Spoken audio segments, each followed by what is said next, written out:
आज का टॉपिक हम लोग का होगा EMF equation of DC generator, यानी कि डीसी जनरेटर का ईएमएफ समीकरण। तो डीसी जनरेटर का ईएमएफ समीकरण ज्ञात करने के लिए हमको निम्न बातों पर ध्यान देनी पड़ती है। जैसे पहला है फाई। फाई से किसको सूचित करते हैं? फ्लक्स को, यानी कि जनरेटर के अंदर जितना भी पोल होते हैं उस पोल में जितना ही चुंबकीय फ्लक्स उत्पन्न होते हैं उसको हम प्रति पोल चुंबकीय फ्लक्स कहते हैं। यानी कि जनरेटर में जैसे 2 पोल 4 पोल इस प्रकार से जो पोल बना होता है, इसके द्वारा जो हमारा चुंबकीय फ्लक्स उत्पन्न होते हैं, इस पर वाइंडिंग जो होता है, इस वाइंडिंग के द्वारा, तो इसके अंदर जो फ्लक्स उत्पन्न होते हैं, तो ये चुंबकीय फ्लक्स जो उत्पन्न होता है कि एक पोल पर कितना चुंबकीय फ्लक्स उत्पन्न होते हैं उसे हम प्रति पोल चुंबकीय फ्लक्स के नाम से जानते हैं। इसका मात्रक जो होता है वेबर हो जाता है, WB से इसको सूचित करते हैं। ठीक है। दूसरा है P। P से हम दर्शाते हैं नंबर ऑफ पोल, यानी कि उस जनरेटर के अंदर कितना ध्रुवों की संख्या है जिस पर हम फील्ड वाइंडिंग को स्थापित करते हैं। फील्ड वाइंडिंग को स्थापित करने वाले स्थान को हम पोल के नाम से जानते हैं। ये पोल जो होता है, इस पर क्या होता है, हमारा वाइंडिंग को स्थापित किए जाने चालकों की संख्या को लपेट करके एक कुंडली तैयार किया जाता है जिसके द्वारा हमें ये चुंबकीय फ्लक्स उत्पन्न होते हैं। तो इसको हम P से सूचित करते हैं नंबर ऑफ पोल, पोलों की संख्या। दूसरा है हमारे उसके बाद A। इसमें है पैरेलल पाथ ऑफ नंबर, यानी कि समानांतर परिपथों की संख्या। समानांतर परिपथ क्या होता है? जो इस ध्रुव से, चारों ध्रुव से जो चुंबकीय फ्लक्स उत्पन्न होते हैं, वो चुंबकीय फ्लक्स हमारा जितना लाइन, इसमें जितना ही लाइन उत्पन्न करते हैं, रेखाएं उत्पन्न करती है, उसे हम पैरेलल पाथ के नाम से, समानांतर पथों की संख्या के नाम से जानते हैं। यही फ्लक्स जो उत्पन्न होता है इसको आर्मेचर क्या करता है? काटता है, और काटने के बाद इस चुंबकीय ऊर्जा को क्या करता है? वैद्युतिक ऊर्जा में परिवर्तित करता है। तो इसे पैरेलल पाथ ऑफ चुंबकीय, parallel path of number, parallel पथों की, समानांतर पथों की संख्या कहा जाता है। अगला है N से। N से क्या सूचित करते हैं? रोटेशन ऑफ कंडक्टर और आर्मेचर, यानी कंडक्टर या आर्मेचर, यानी कि उसके अंदर जो आर्मेचर गति करता है, ये आर्मेचर हो गया, तो ये गति करता है, तो ये कितना गति करता है उसको हम नंबर ऑफ रोटेशन के हिसाब से ज्ञात करते हैं। जितना गति करता है उतना ही वो चुंबकीय फ्लक्स को काटता है। ठीक है। उसके बाद हमारा लास्ट में है ईएमएफ इन कंडक्टर।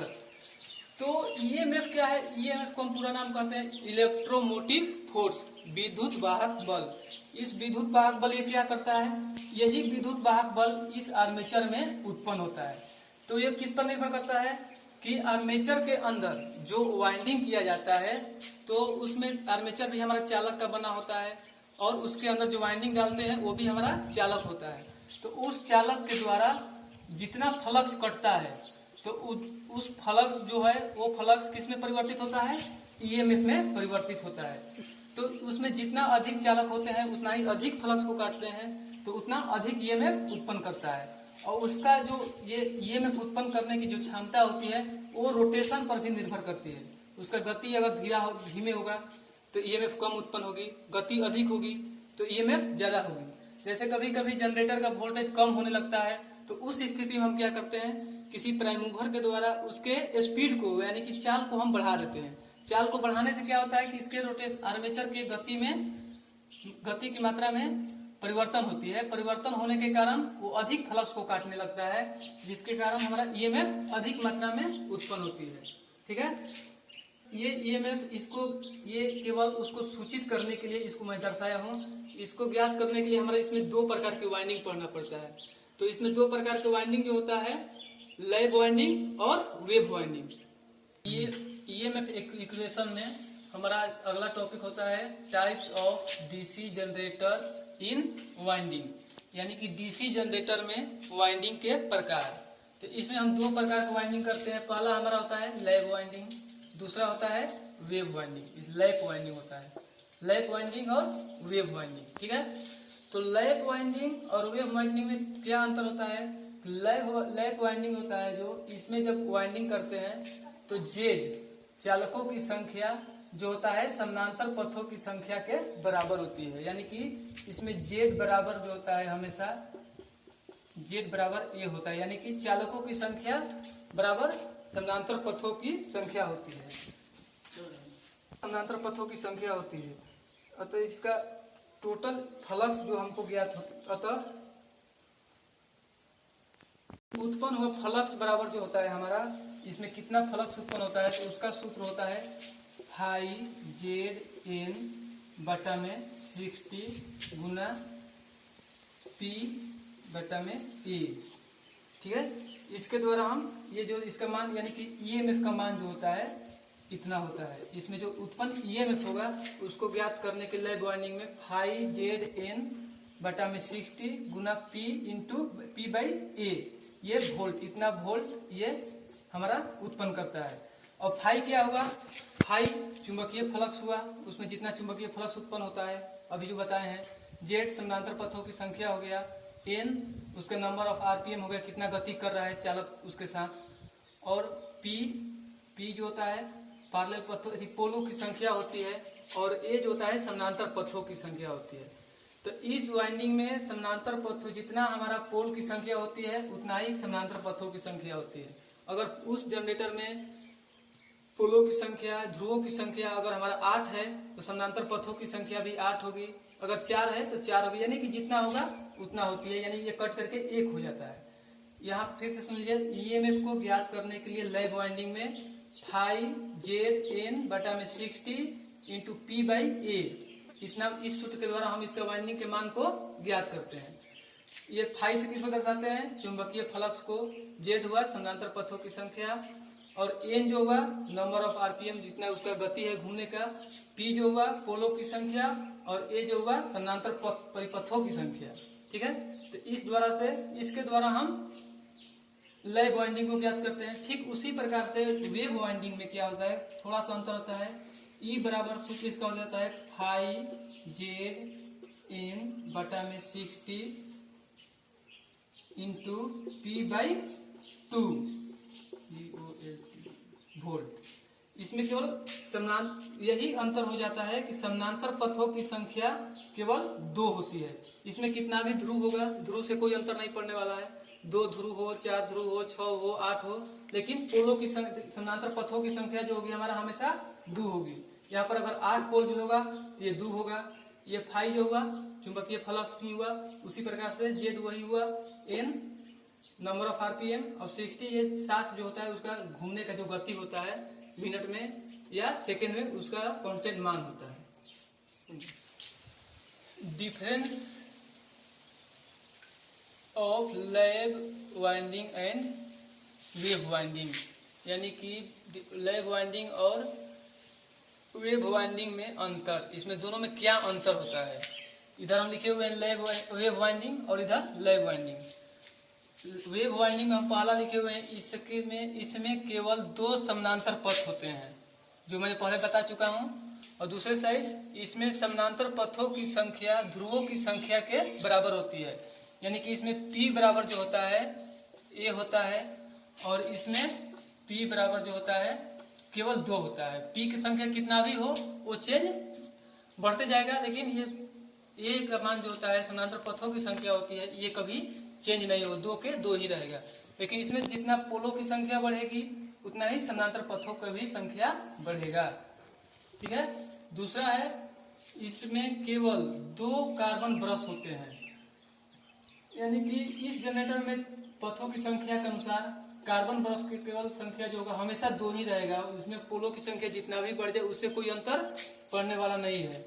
लेकिन उसके बाद इसमें क्या होता है कि इसमें कार्बन ब्रशों की संख्या ध्रुवों के संख्या पर बराबर होती है, यानी कि उसके ध्रुवों की संख्या पर निर्भर करती है, यानी कि पोलों की संख्या जितना बढ़ेगा उतना कार्बन ब्रशों की संख्या भी इसमें बढ़ सकती है आवश्यकता अनुसार। ठीक है, अगला है तीसरा नंबर, इसमें धारा केवल 2 पथों में बढ़ती है। इसमें धारा केवल 2 पथों में बढ़ती है, यानी कि इसमें से कभी भी धारा निकलता केवल 2 ही पथ में, क्योंकि पथों की संख्या हमारा 2 होता है, कार्बन ब्रश भी 2 होते हैं, तो धारा निकलने के लिए रास्ता जो होता है हमारा कार्बन ब्रश के द्वारा ही टर्मिनल बॉक्स तक पहुंचता है। तो इसमें केवल 2 ही धारा बहने के लिए रास्ता होते हैं। लेकिन इसमें क्या होता है कि कुल धारा पथों में समान बढ़ जाते हैं, यानी कि इसमें समानांतर पथों की जितना संख्या होगा उतना कार्बन ब्रश लगेंगे, जितना कार्बन ब्रश लगेंगे उस हरेक कार्बन ब्रश से धारा बाहर परिपथ के लिए प्रवाहित होगा। ठीक है, अगला है इसका उपयोग, यानी कि दोनों वाइंडिंग का जो उपयोग है किस कारण से किया जाता है, तो इसमें है वेव वाइंडिंग में इसका उपयोग लघु धारा व उच्च वोल्टेज के लिए किया जाता है, यानी कि वैसा कार्य के लिए इस प्रकार का वाइंडिंग किया जाता है जहां पर धारा का मान हमको निम्न चाहिए और वोल्टेज का मान उच्च चाहिए। और इसमें क्या होता है, इसका उपयोग उच्च धारा और निम्न वोल्टेज के लिए किया जाता है, यानी कि इस प्रकार का जनरेटर जहां पर हमको धारा का मान उच्च चाहिए और वोल्टेज का मान निम्न चाहिए, उस प्रकार से इसका वाइंडिंग करते हैं। इस प्रकार से ये, यानी कि उपयोग के अनुसार ये दोनों वाइंडिंग का हम प्रयोग करते हैं कि कहाँ पर हमको वोल्टेज चाहिए, कहाँ पर हमको धारा चाहिए, क्योंकि ये दोनों राशि वोल्टेज और करेंट, ये दोनों राशि जो होती है एक ही पथ में प्रवाहित होती है। यहाँ पर लिखते हैं वोल्टेज और करेंट जो होता है दोनों एक ही पथ में प्रवाहित होते हैं। वोल्टेज और करेंट, इसको आई से सूचित करते हैं और इसको भी से सूचित करते हैं। ठीक है, तो एक ही परिपथ में प्रवाहित तो होती है, लेकिन इसका अलग अलग कारण भी होता है, किस प्रकार से किस समय में किस प्रकार से प्रवाहित होती है। तो ये देखिए, इस ग्राफ से हम आपको बता रहे हैं, यहाँ पर एक ग्राफ दर्शाते हुए हैं इस प्रकार से, और ये दूसरा है जो यहीं से चल करके इसके अंदर जाता है यहाँ पर, और दूसरा यहाँ पर एक है इस प्रकार से कुछ अंतराल पर यहाँ से चल करके ये इस प्रकार से ऐसे आगे की ओर बढ़ती है। तो ये दो प्रकार की प्रत्यावर्ती राशि होती है। ठीक है, ये प्रत्यावर्ती राशि में जब धारा और करेंट किसी परिपथ में प्रवाहित होता है तो अल्टरनेट करके प्रवाह होता है, तो इसको हम कहते हैं इन फेज, यानी कि कला में, और ये होता है आउट ऑफ फेज।